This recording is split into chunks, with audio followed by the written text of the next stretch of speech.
Hey guys, and welcome to another Fearless Friday with Jennifer.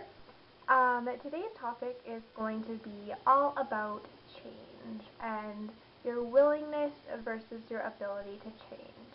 So by the end of this vlog, I'm going to leave you guys with a little exercise to do to determine your willingness and ability to change. And I think this topic is really fitting because lots of people have difficulty with change because they sometimes face this block where they feel like they can't change and they don't have the tools to change. But this little exercise will help you determine where you're at and the skills you need to build in order to be able to change the behavior that you'd like to change. So, I'm going to start with a few definitions about willingness versus ability, just to give you guys a little background information if you don't already know. So, your willingness to change reflects the extent to which you feel open to change. This involves becoming aware of your reasons to change. So that's your willingness. And your ability to change is different from your willingness. And your ability to change reflects the extent to which you have the skills you need to change. This includes specific cognitive, behavioral, and interpersonal skills, as well as trust and confidence in these skills. So these are some definitions you guys are going to need to know in order to complete this exercise. And I'm going to tell you guys how to do it. But I'm also going to post down below a link that will lead you to my blog, which will have this exercise posted so you guys can take a little look at this worksheet that I'm going to show you guys. Okay, so basically this worksheet is laid out like a grid, and the first column is the symptom. What symptom do you want to change? So, for example, the symptom could be I want to stop restricting how much I'm eating. That's your symptom. And the next column is about the pros of the symptom. So what do you get out of the symptom? Because we don't do things if they all have negative impacts. We do them because they benefit us in some way. So, for example, pros of restricting, you might lose weight, feel accomplished, feel in control, satisfied. Whatever it is that you get out of it, that would be your pro. And the next column is all about the cons. So, what are the negative aspects of this behavior? So, some examples could be never feel good enough, fatigue, your social life is basically kaput, negative aspects. And the next column is your willingness to change.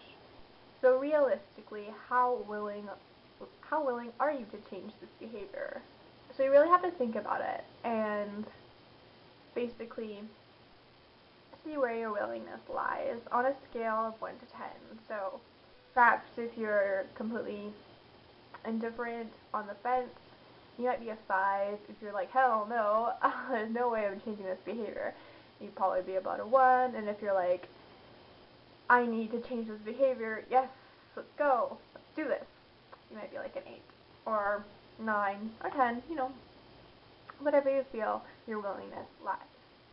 And I think this last column is the most important one, and it is the skills you need to change. And this is basically your ability score.